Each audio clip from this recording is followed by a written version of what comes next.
আল্লাহ পাক রব্বুল আলামিন বলে আবুদুল্লাহ ওয়া লা তুশরিকু বিহি শাইআন ওয়া বিল ওয়ালিদাইনি ইহসানা।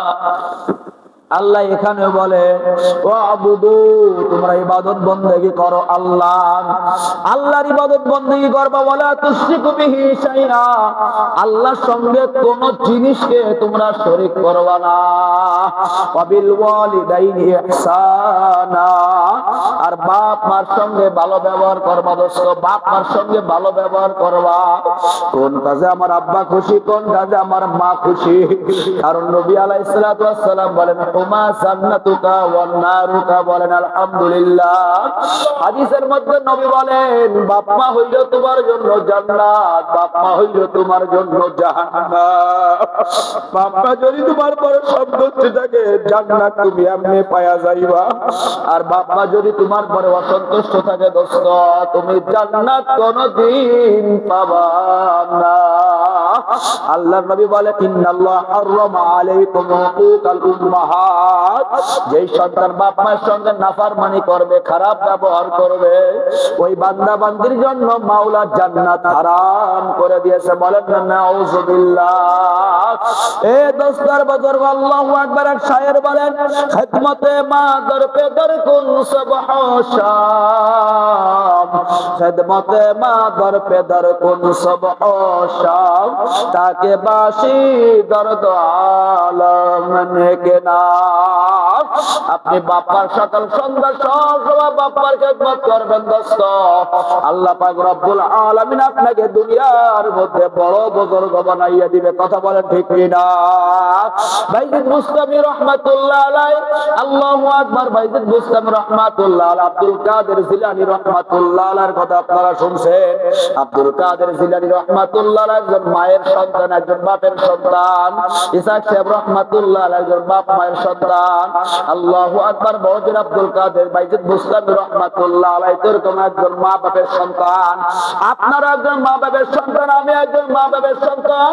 এই দোস্তর বুজুর্গ হাদিসের মধ্যে আসছে নবী আলাইহিস সালাতু ওয়াস সালাম ফরমান জুমার দিন, জুমার দিন, আজকে সেই জুমার দিন, খেয়াল করে শুনবেন ভাই। আল্লাহ পাক নবী আলাইহিস সালাতু ওয়াস সালাম বলেন জুমার দিন যেই সন্তান তার বাপ মায়ের কবরস্থানের কাছে যাইয়া আসসালামু আলাইকুম ইয়া আহলাল কবুর সালাম জানাইয়া সূরা ফাতিহা তেলাওয়াত করিয়া, সূরা ইখলাস একবার তেলাওয়াত করিয়া, এই কয়েকবার আস্তাগফিরুল্লাহ পড়িয়া, কয়েকবার দুরূদ শরীফ পড়িয়া, ওই বাপ মায়ের জন্য দু হাত তুলে যদি রব্বে কারিমের দরবারে দোয়া করা শুরু করিয়া দেয়, আল্লাহ পাক রব্বুল আলামিন ওই বান্দাকে আগে মাফ করিয়া দেয়। বলেন সুবহানাল্লাহ। আগে কাকে মাফ করে দেয়? আগে কারে মাফ করে দেয়? বল, আগে সন্তানকে মাফ করে দেয়। যে দোয়া করতে যায় আগে তাকে মাফ করা হয়, এরপরে ওই বাপ মাকে আল্লাহ পাক রব্বুল আলামিন এই শিখানো দোয়ার ওসিলায় আল্লাহ পাক রব্বুল আলামিন মাফ করে দেয়। বলেন আলহামদুলিল্লাহ। এ দোস্তর বুজুর্গ, আব্বা আম্মার খেদমত আল্লাহই করতে বলেছে। কথা বলেন, কথা ঠিক কিনা? বাপ্পার খেদমত সম্পর্কে নবী মুহাম্মদ রাসূলুল্লাহ সাল্লাল্লাহু আলাইহি সাল্লাতু ওয়াস সালাম হাদিসের মধ্যে ফরমান দোস্তর বুজুর্গ আল্লাহু আকবার। নবী মুহাম্মদ রাসূলুল্লাহ সাল্লাল্লাহু আলাইহি সাল্লাতু ওয়াস সালাম বলেন রিদার রাব্বি রিদাল ওয়ালিদাইন ওয়া সাখাতুর রাব্বি সাখাতুল ওয়ালিদাইন। আল্লাহু আকবার। তিরমিজি শরীফের হাদিসের মধ্যে নবী বলেন যেই বাপ মা তার সন্তানের পরে খুশি হয়ে যায়, আসমানের মালিক কাবার মালিক আল্লাহ পাক রব্বুল আলামিন ওই সন্তানের পরে খুশি হয়ে যায়। বলেন আলহামদুলিল্লাহ। আর বাবা যদি কোনো কারণবশত ওই সন্তানের পরে অখুশি হয়ে যায় দোস্ত, আল্লাহ পাক রব্বুল আলামিন ওর পরে অখুশি হয়ে যায়। বলেন না নাউযুবিল্লাহ। এই জন্য নবী মুহাম্মদ রাসূলুল্লাহর কাছে এক সাহাবী জিজ্ঞাসা করলেন সাআলতুন নবিয়্য সাল্লাল্লাহু আলাইহি সাল্লাম আইয়ুল আমালি আহাব্বু ইলাল্লাহি আযজা ওয়া জাল্লা ক্বালা as-সালাতু আলা ওয়াক্তিহা ক্বালা সুম্মা আইয়ু ক্বালা বিরুল ওয়ালিদাইন সুম্মা আল জিহাদু ফি সাবিলিল্লাহ। একটু জোরে বলেন না আলহামদুলিল্লাহ। নবীর কাছে এক সাহাবী জিজ্ঞাসা করতেছেন, ইয়া রাসূলুল্লাহ, জিজ্ঞাসা করতেন আইয়ুল আমালি আহাব্বু ইলাল্লাহি আযজা ওয়া জাল্লা, হে আল্লাহ রাসূল, আল্লাহ তাআলার কাছে সবথেকে কোন আমলটা মুহাব্বতের আমল? এই জিজ্ঞাসা করার সাথে সাথে নবী আলাইহিস সালাতু ওয়াস সালাম বলেন, as-salatu আলা ওয়াক্তিহা, ওয়াক্ত মতো টাইম মতো নামাজ আদায় করা। ক্বালা সুম্মা আইয়ু, এরপর আবার জিজ্ঞাসা করলেন, ইয়া রাসূলুল্লাহ, নামাজের পরে কোনটা সবথেকে ভালো আমল? নবী মুহাম্মদ রাসূলুল্লাহ বললেন, বিররুল ওয়ালিদাইন। বলেন না সুবহানাল্লাহ। 2 নম্বর নামাজের পরে ভালো কাম হইল আব্বা আম্মার সঙ্গে ভালো ব্যবহার করা। রাজি আছে কিনা? কথা বলেন, রাজি আছে কিনা? সবাই বলেন না রাজি আছে কিনা? এ দোস্তর বুজুর্গ, 3 নম্বর হইল সুম্মাল জিহাদু ফি সাবিলিল্লাহ। এই 3 নম্বর কাম হইল, আল্লাহু আকবার, 1 নম্বর ভালো কাম হইল ওয়াক্ত মতো নামাজ আদায় করা। 2 নম্বর হইল বাপ মায়ের সঙ্গে ভালো ব্যবহার করা। আমার মাঝে মাঝে কি মনে হয় জানেন, বাপ মার কথা বললে কিছু কিছু মানুষের মন খারাপ হয়ে যায়। আমার মনে হয় এই সন্তানগুলা ওই বাপ মায়ের পরে যে কোনো কারণবশত অখুশি। কথা কয় না? কথা বলেন। আরে বাপ মা যত বড়ই খারাপ হোক, সে বাপ মার জন্মের মাধ্যমে তো আমি আপনি দুনিয়া আসছে। কথা বলেন ঠিক কিনা? এই বাপ মা যদি আজকে আপনার জন্ম না দিত, আসমান জমিন কিছুই দেখতে পারতেন না। কথা বলেন ঠিক কিনা? আপনি নাশকর হন কেমনে? কেমনে নাশকর হন? কেমনে আপনি বাপ মার কথা বললে পাথরের মতো আপনার অন্তরটাকে নিয়ে বসে থাকে? আল্লাহু আকবার। আমার তো বোঝাই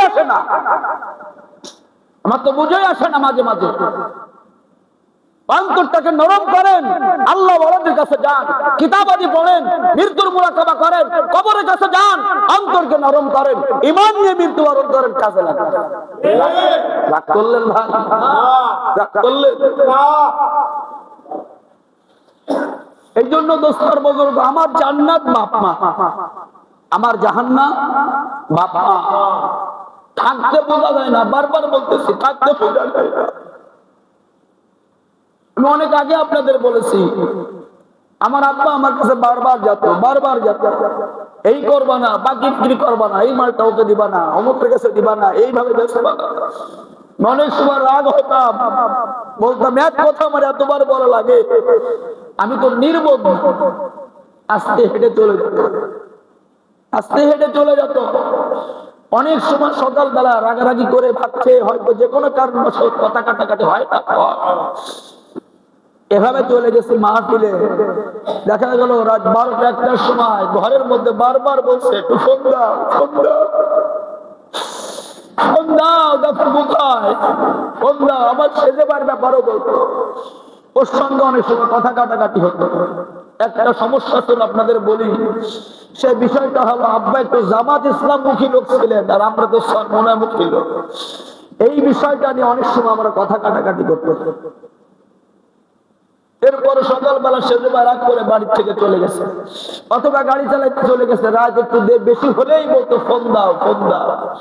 এখন তো আর কেউ বলে না ফোন দাও, এখন তো আর কেউ খবর নেয় না, নিজের ঘরের স্ত্রী অতবা রকম মনে করে না, ঘুম পড়ে না, ঠিক কিনা বলে? এই জন্য দোস্ত, বাপ মা চলে গেলে আর পাওয়া যাবে না, থাকতে যদি জান্নাত কামাই না করি আর কোনদিন পাওয়া যাবে না।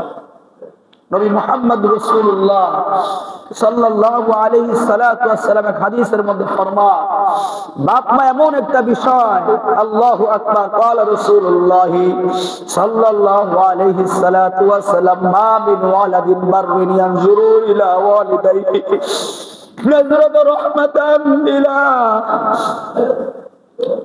মার দিকে যদি একবার রহমত, ভালোবাসা, মোহাম্মতের নজরে বাপ মায়ের দিকে তাকায়, একবার নজর করার বিনিময় একটা উমরা হজের সওয়াব লেখা হয়ে যায়। আপনারা বলেন, দুনিয়ার সব যদি এখন মাওলার কাছে হাজির নাজির করিয়া বলেন, মাওলা আমার আব্বাকে ফেরত দেন, আমার আব্বাকে ফেরত দেন, আর কোনদিন কি ফেরত পাওয়া যাবে নি রে ভাই? আর কোনদিন কিন্তু বাপ আইবে না, মা আইবে না। আমি হাদিসটা বারবার মনে পড়ে আর আমি বারবার চিন্তা করি আর কোনদিন মা দুনিয়া আসবে না, আর কোনদিন বাবা দুনিয়ার মধ্যে আসবে না। এই জন্য আপনাদের ছোট্ট একটা ওয়াদা করাইতে চাই, আমার আপনার বাপ মা যাদের দুনিয়ায় বেঁচে আছে আল্লাহর ঘরের মধ্যে বসে ওয়াদা করব, চেষ্টা করব আমার জান্নাত এবং জাহান্নামের ফয়সালা দিয়ে তো আমার বাপ মা। এই জন্য আমরা ওয়াদা করব আজকে থেকে বাপ মার মনে আর কোনো কষ্ট দেওয়া, কোনো কাজ, কোনো কথা বলবো না। সবাই বলেন রাজি আছে কিনা? একমাত্র আল্লাহরে দেখান দোস্ত, আল্লাহ পাকের ফেরেশতারা সিসি ক্যামেরা উঠাইয়া তুলবে। আজকে থেকে বাপ মাকে আর আমরা কষ্ট দিব না। কথা বলে ঠিক কিনা? যাদের বাপ মা নাই কবরের কাছে যাইবা, কবরের কাছে যাইবা, বাপ মার জন্য দোয়া করবা। ব্যস্ততার মধ্যে আসো, কবরের কাছে যাইতে পারো না, মসজিদে বসে নামাজ পড়ো, যেখানে এখানে আপনি বসে বসে দোয়া পড়েন, মাঝে মাঝে কবরের কাছে যান, নিজের জন্য ভালো হবে, ঈমান তরতাজা হবে। কথা বলেন, কথা ঠিক কিনা? আল্লাহর নবী এক হাদিসের মধ্যে ফরমান, আল্লাহু আকবার, নবী মুহাম্মদুর রাসূলুল্লাহর কাছে জিজ্ঞাসা করা হয়েছে, আল্লাহু আকবার, নবী মুহাম্মদুর রাসূলুল্লাহ হাদিসের মধ্যে বলেন, রগিমানহু কিলা মান ইয়া রাসূলুল্লাহ, ক্বালা মান আদরাকা ওয়ালিদাইহি ইনদাল কিবার আহাদাহুমা আও কিলাহুমা সুম্মা নবী মুহাম্মদ রাসূলুল্লাহ বলেন, ওই ব্যক্তির নাকে ধুলা মুছরিত হোক। এক কথা, ওই ব্যক্তি ধ্বংস হোক, ওই ব্যক্তি ধ্বংস হোক, ওই ব্যক্তি ধ্বংস হোক। তিনবার নবী বললেন, জিজ্ঞাসা করলেন, কি লামান ইয়া রাসূলুল্লাহ, হে আল্লাহর রাসূল, কোন ব্যক্তি ধ্বংস হওয়ার ব্যাপারে আপনি বলতেছেন? নবী মুহাম্মদ রাসূলুল্লাহ বলেন, ক্বালা মান আদরাকা ওয়ালিদাইহি ইনদাল কিবার আহাদাহুমা আও কিলাহুমা, যেই ব্যক্তির বাপ মা বৃদ্ধ বয়সে একজন পাইছে অথবা দুইজন পাইছে, লাম ইয়াদখুলিল জান্নাতা, বাপ মার খেদমত করিয়া জান্নাত করাই করতে পারলো না, মাওলার সন্তুষ্ট করতে পারলো না, নবী বলেন লাম ইয়াদখুলিল জান্নাতা, ওই ব্যক্তি জান্নাতে যাইতে পারবে না। ঠিক কি না? এই দোস্তর বুজুর্গ, অন্য হাদিসের মধ্যে ফরমান, মান আহাকু বিআবি হুসনি সাহাবাতি ক্বালা উম্মুকা ক্বালা সুম্মা মান ক্বালা উম্মুকা সুম্মা ক্বালা উম্মুকা। এইভাবে নবী তিনবার বলেছেন। নবীর কাছে জিজ্ঞাসা করা হয়েছে, হে আল্লাহর রাসূল, আব্বা আম্মা দুইজন আছে, এই দুইজনের মধ্যে কাকে বেশি মহব্বত করব? হে আল্লাহর রাসূল, কার বেশি সুহবত অর্জন করব, কার বেশি একটু সেবা যত্ন করব? নবী মুহাম্মদ রাসূলুল্লাহ তিনবার বললেন, উম্মুকা উম্মুকা উম্মুকা। চতুর্থবার বললেন, ক্বালা আবুকা। তিনবার মায়ের কথা বলছে দোস্ত, একবার বাপের কথা বলেছে। কেন কেন কেন? কারণ কি? এর তিনটা কারণ সব থেকে হাদিসের মধ্যে ব্যাখ্যায় বলেছেন। এক নম্বর হইল, আমার মা, আপনার মা আপনাকে আমাকে গর্ভধারণ করেছে দোস্ত। দুই নম্বর হইল, বাবা এই প্রসবের সময় যত কষ্ট ভোগ করেছে, মায়ের পেটে রাখছে, এই কষ্ট বাপ কিন্তু ভোগ করে নাই। দুই নম্বর, প্রসব করেছে, সেই সময় কিন্তু ওই বাপ ওই কষ্ট ভোগ করে নাই। তিন নম্বর হইল রক্ত। আল্লাহু আকবার, রক্ত এইভাবে দুধে পরিণত করে দুধ খাওয়াইছে আপনাকে আমাকে, এই কষ্ট কিন্তু বাপ ভোগ করে নাই। কথা বলে ঠিক না? হাদিসের মধ্যে ব্যাখ্যায় লেখছে দোস্ত, এই তিনটা কারণে বাপ মাকে বেশি খেদমত করা লাগবে আর বাপকে বেশি সম্মান করা লাগবে। কথা বলেন ঠিক না? নবী মুহাম্মদ রাসূলুল্লাহ আর হাদিসের মধ্যে বলেন, আল জান্নাতু তাহতা আকদামিল উম্মাহাত। জোরে বলেন একটু আলহামদুলিল্লাহ। এ দোস্তর বুজুর্গ, নবী মুহাম্মদ রাসূলুল্লাহ সাল্লাল্লাহু আলাইহি ওয়াসাল্লাম বলেন, আল্লাহু আকবার, বাপ মার পায়ের নিচে তোমার জান্নাত। জোরে বলেন আলহামদুলিল্লাহ। বাপ মার খেদমত করতে রাজি আছে কিনা? কথা কয় না, বাপ মার খেদমত করতে রাজি আছে কিনা? এ দোস্ত, বাপ মা এমন একটা জিনিস, কেমনে আপনাদের বোঝাই, কেমনে আপনাদের বোঝাই। একটু যারা কথা, কয়েকটা কথা একটু শোনেন দোস্ত, দেখেন না কথাটা একটু মিলছে কিনা। আমার মা, ও আমার মা, মায়ের মতো মানুষ যে ভাই আর যে মেলে না। আমার মা, ও আমার মা, মায়ের মতো মানুষ যে ভাই আর যে মেলে না। মায়ের মতো মানুষ খানা ভাই আর যে দেখি না। কষ্ট করে মায়ে আমায় গর্বে রেখেছে, লাঠি গোতা খেয়ে বাগো চক্ষু মুছেছে। কষ্ট করে মায়ে আমায় গর্বে রেখেছে, লাঠি গোতা খেয়ে মাগো চক্ষু মুছেছে। সময় থাকতে খুশি করো মাকে সর্বদা, মা গেলে ভাই আর যে তুমি ফিরে পাবে না। আমার মা, ও আমার মা, মায়ের মতো মুখখানা ভাই আর যে মেলে না। কোলে বসে কত কষ্ট দিয়েছি মাকে, খাইতে দেয়নি, শুইতে দেয়নি, বসতে দেয়নি মাকে। রাগ করে মা দেয়নি আমায় কোল থেকে মা ছেড়ে। এমন দরদি মা আর পাবো না এই দুনিয়ায় খুঁজে। ছোটবেলায় বিপদ আপদে মাকে পেয়েছি কাছে। হাজারো বিপদ ঘিরে বসেছে মা কাছে নাই। ছোটবেলায় বিপদ আপদে মাকে পেয়েছি কাছে। হাজারো বিপদ ঘিরেছে এখন মা কাছে নাহি।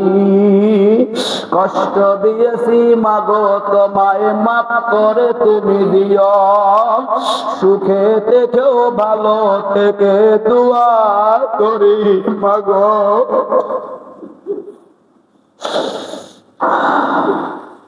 মা বাবার খেদমত করার চেষ্টা করবে, যতটুকু পারবেন। দুনিয়া আপনি পান না পান, আখিরাতে মাওলা আমাদের দান করবে, ঠিক কিনা ভাই? আল্লাহ তাআলা আমাদের সব ভাইকে সর্বদা বুঝে শুনে। অনেকে দেখা যায় মা অসুস্থ হইলে ফল কিনে দেয়, যখন আর খাইতে পারে না, কথা কন ঠিক না? মা যখন অসুস্থ হয়ে যায় তখন ফল নিয়ে আসে, এটা নিয়ে আসে, সেইটা নিয়ে আসে। অনেককে দেখা যায় খাওয়ার সময় কিছু খাওয়ায় না, পড়ানোর সময় কিছু পড়াইতে পারে না। যখন মৃত্যুবরণ করে আসিয়া বড় বড় একটা ঠাকুর সারিয়া কান্দে। আছে কি আছে? এই জন্য দোস্ত, সময় থাকতে বাপ মার খেদমত করবো, রাজি আছি কিনা ইনশাআল্লাহ? আল্লাহ তাআলা আমাদের সব ভাইকে মা বাপের খেদমত করে জান্নাত অর্জন করার তৌফিক দান করুক সকলে বলে আমিন। পরে যারা আসছেন